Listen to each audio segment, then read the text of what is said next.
Decluttering is not always just about the stuff. It involves a lot of emotion and figuring out how to process the emotions that drum up from dealing with stuff. This is the stuff I've chosen to keep after a big extreme declutter. I had 5 bags of trash, a huge pile for donation, and a huge pile for sale. This is everything that I've chosen to keep from that closet. It's sitting here at the top of the stairs because I haven't designated a home in our home for the items I've chosen to keep. I have to rehome them in my house because the closet that they were in is being used for something else now. And the items I've chosen to keep that were stored in there have to be stored somewhere else in my house. Right now I'm stuck. I have all these things that I have chosen to keep and I need to choose to find a home for so that I don't just stash them somewhere else like I had initially stashed all those things in an available closet. My go-to when I'm stuck decluttering is to reverse engineer it, reverse think it through. So what am I choosing to keep rather than what am I choosing to declutter? And I've made all of those choices, but now I'm stuck with where to keep it. You've seen me declutter thousands of things on this channel, and I want to talk a little bit more this year about what's behind all of those decisions to declutter. Because a lot of times I get comments in videos about how much you appreciate when I talk through my reasoning for things and why I chose to keep or declutter something. And I'm sitting here with this stuff because my goal today is to get it off the top of my stairs. It's sitting here because I haven't made decisions about where I want to store it. And I need to think about the solution and not just the organization of this. I need to think about the practicality and the solution of my decisions.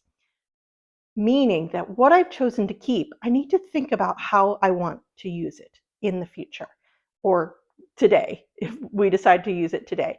I need to think about why I chose to keep it on a deeper level before I just stash it somewhere in my house or I find organization systems. And that's what I think we need to talk about more, is the decisions behind why we keep something versus why we declutter something. And I sat here for a while before I turned on the camera because I wanted to be able to get my thoughts organized for this. And I realized that I'm probably going to declutter even more because I have 2 questions in my head to help me get through this.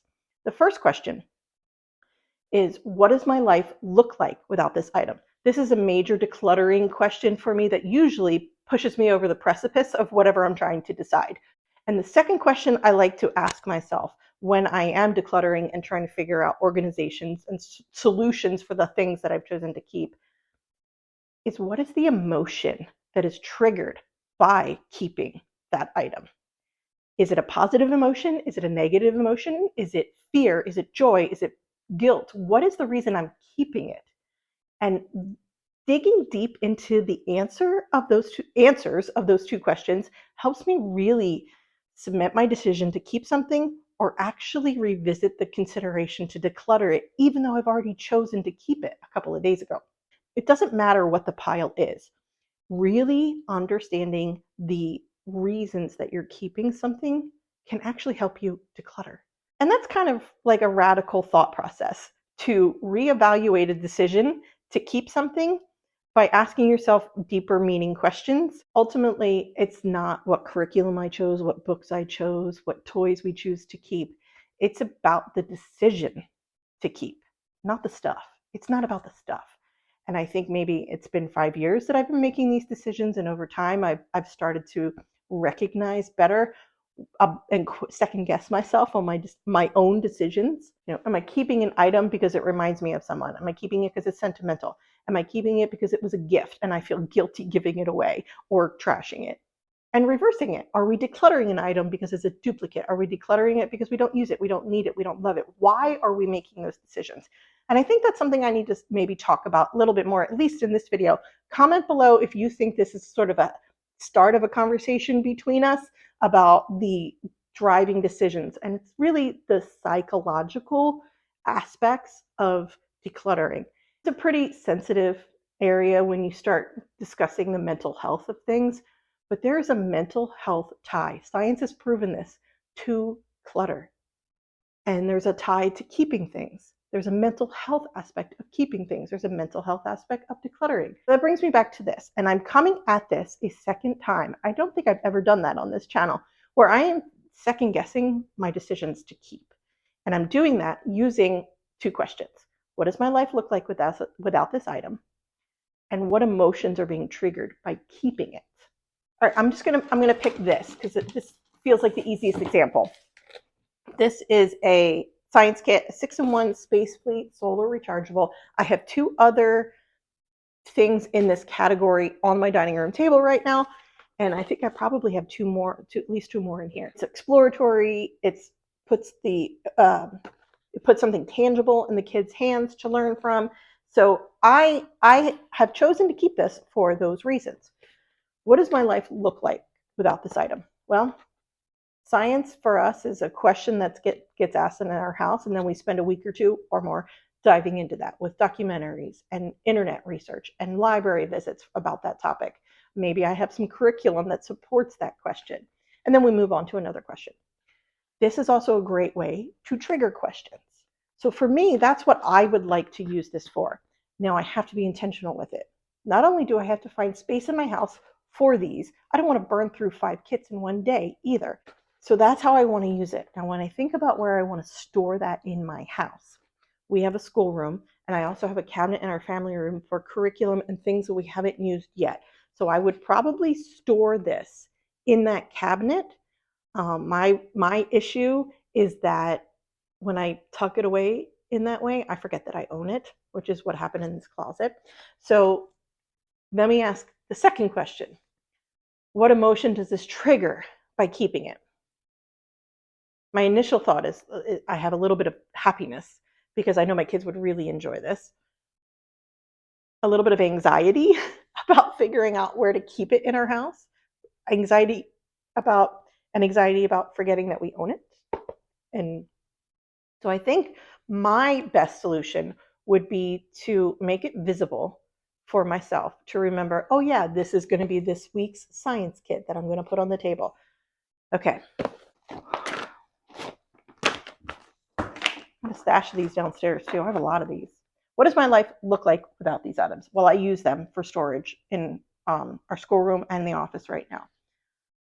I can see myself using these. What does my life look like? Well, I would find another way to store things together, or they would just live out on my table. We haven't used these in years. What emotion does it trigger? It doesn't trigger happiness. It triggers anxiety about me keeping this and finding a way to manage it and remember that I have it.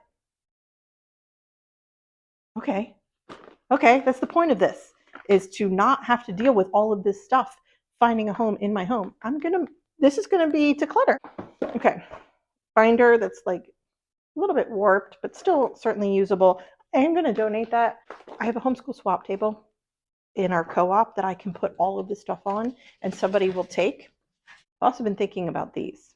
I have a lot of science kits that are like this, packaged curriculum. We just don't do science like this. And I've been thinking a lot about that the last 2 days because I know it's been sitting up here. I have some downstairs. We just don't science that way at this point in life. And so now it's like a silent to-do list to find storage and potentially use this. Like a just in case item because I spent money on it. I know there's some license agreements, so I will have to research that. These are empty notebooks. I have a place downstairs for empty notebooks. These are empty presentation books that I bought. It was probably a package, which is why I think I have 4 in here. I'm gonna let them all go, except for the piano one. This is the piano one, although our piano is broken. We threw out our piano. And I can reprint piano pages. All of these are gonna be donated. I have a lot of empty notebooks. And the papers that I'm choosing to pull out, last time I put them in a trash bag because that's the mode I was in. I needed to purge in order to make progress on that closet. Today, I think I'm thinking through the next step a little bit better. And so I'm making a pile for recycling. There's another empty notebook and another one. What does my life look like without this item? Well, it looks exactly as it does because we haven't touched this book in 2 years. It was excellent when they were toddlers and kindergartners. This was a great resource. I think we've read this 4 times. Okay, the point is to have less and to find solutions. So ultimately, one of my categories that's shaking out now is curriculum that I'm choosing to keep at this time because I anticipate using it soon. And by soon, I mean like a 6-month time frame with my first grader.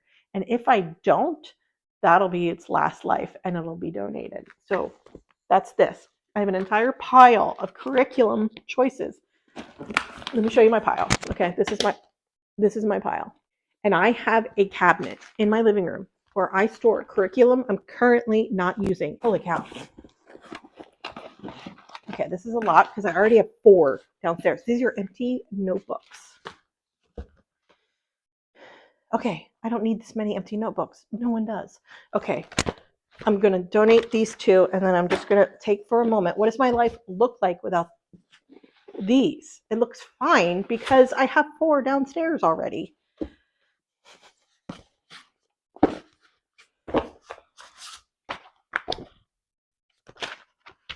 Okay, I'm keeping these 2 for myself. I like to just brain dump sometimes or journal into these. So I'm going to put that at my desk. It's also one way I organize thoughts for videos, thoughts for the blog, thoughts for my Etsy shop. Like that's just how I just dump into a notebook. So, okay, this feels big. So I'm going to use my questions for a minute. What does my life look like without this item? It's fine because I have 4 of them downstairs. What emotions are triggered by keeping this item? A little bit of like guilt or shame almost. Is that what I'm feeling? A little bit of shame that I have 4 of these downstairs in my supply cabinet and I have 5 in my hand and I have 3 children. So I'm keeping 3 times the amount that anyone might need at a certain point, and these are less than $5 each. So I could, if the kids really wanted these, I could easily get more, inexpensively get more. Managing it is triggering a little bit of anxiety because I would need to open the cabinet and sift through 9. I'm done talking myself through that. I'm almost talking myself into keeping it. Why? Because I spent money on it. That is my driving reason. I'm keeping it because I spent money on it. It's not even a just in case item. I'm keeping it because I feel bad that I spent money on it. But I'm not making any money back by keeping them in a closet either. All right, I'm going to add it to the declutter pile. Yeah, that was the right choice. Sometimes I always need a couple of seconds after I've made the choice to do that. Okay. More recycling. More things I can let go of. Okay. Use the questions. Okay. What does my life look like without this item? It's less for me to manage and store and find a home and a solution for. I own it electronically, so if I ever wanted it, or if I wanted sections of it, I could just find it and print it, or just show him on the screen. It's less for me to manage. That pile just reduced to this, and I have a ton of space in that cabinet.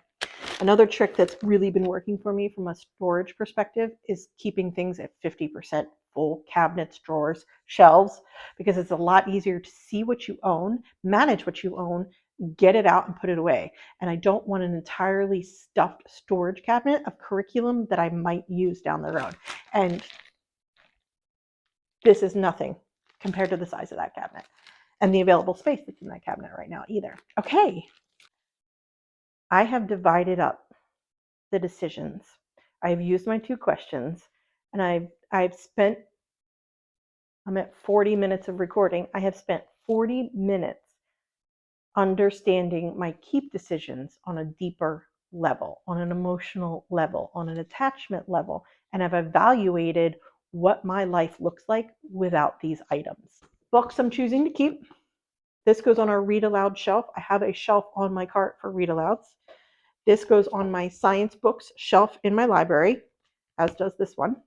And these are health books. So I'm actually going to put this on my school cart because these are ones that I could read to my first grader. This is science. The solution for science that I want out and available is to put it on a shelf in the library. That is the organization. It needs to be, so the solution needs to be available to the children, easy to put away, easy to get out, not something that I have to manage. It's something that they can manage and clean up on their own when the mood strikes, when the interest strikes, when they look at it and they're like, I am going to play with the human body puzzle today. That needs to be out on the shelf and available. Okay, that's the solution. The organization behind it, I might want to bin. I might want to just stack it on the shelf. I have to think about that as I go to put it away. I also have an art shelf next to my morning basket where these papers will go. I have all these kinds of papers in one storage container on that shelf. That's where these will go. I have a lot of empty bins right there, empty bins, and then the microscope. The microscope is just, there's one usable microscope among these two containers. And then I have extra materials to go with the microscope. It falls into that science that's available to the kids category. So I need to find a shelf in the library for this to live permanently. It needs to be easy for them to get out, put away, something they can manage themselves so I don't have to manage it. But it's definitely something they really enjoy having. I might figure out a way to use the case and store all the things, and then maybe a small container that holds the extra stuff that doesn't fit into the case. That seems like it's probably the best thing, but it does need its own home. Donate, my extra donate. These are the things I chose to keep that I'm now choosing to declutter. That's recycling right there. And then these are the books that need to get put away where they belong. And then I have office supplies. I want to keep that for now. I feel like I've made a lot of decisions and keeping that is not a big deal because I have the available space in the closet and it's just like, it feels like a bigger decision than I feel emotionally equipped to make right now. So I'm going to let that be the decision that I chose to keep it once. I chose to keep it a second time. So I'm just going to put it into the closet at this time. And that's going to be okay. You got to allow a lot of grace when you revisit a decluttering decision. And that requires grace for me today. Okay, now I gotta go put all this away. Okay, I can do this. I can do hard things. I can do hard things. What I'm doing right now is making piles of things that can be put away fast and things that require more time and organization to discover the solution behind what I want to do. So that's now I'm dividing my keep pile between easy to put away, easy and fast to put away, and something that's a little more complicated because I may need to reshuffle things around in my house to find the permanent storage for them. This cabinet right here by this chair now has the music basket and the extra curriculum that I was hanging on to for the next coming months. Put the extra paper in there on our art shelf. Now I have this bin of lids, and honestly, I think that gray one goes with this one, that white one goes with the periodic table one, and the other ones I'm going to put into recycling. This action required more than 2 minutes, or I could have taken it when I made that decision. But this action requires several decisions and time. It requires organization. I need to think through how I want to organize it. I needed to think through where I wanted to live in our house, and then how to keep it so the kids can easily put it away. That decision had follow-up actions, secondary and tertiary actions. That is something I've recently learned about why I hang on to stuff, and that sometimes when you make a decision, you have to follow through with those actions to be able to finish that decision. I talked about that here in this video where I realized the things that I was keeping in piles around my house just required more time than I had available when I made that decision. And I realized that in this video here that you can watch next. Thanks for being here and sharing your time with me today. Hope you're doing well. See you in the next video.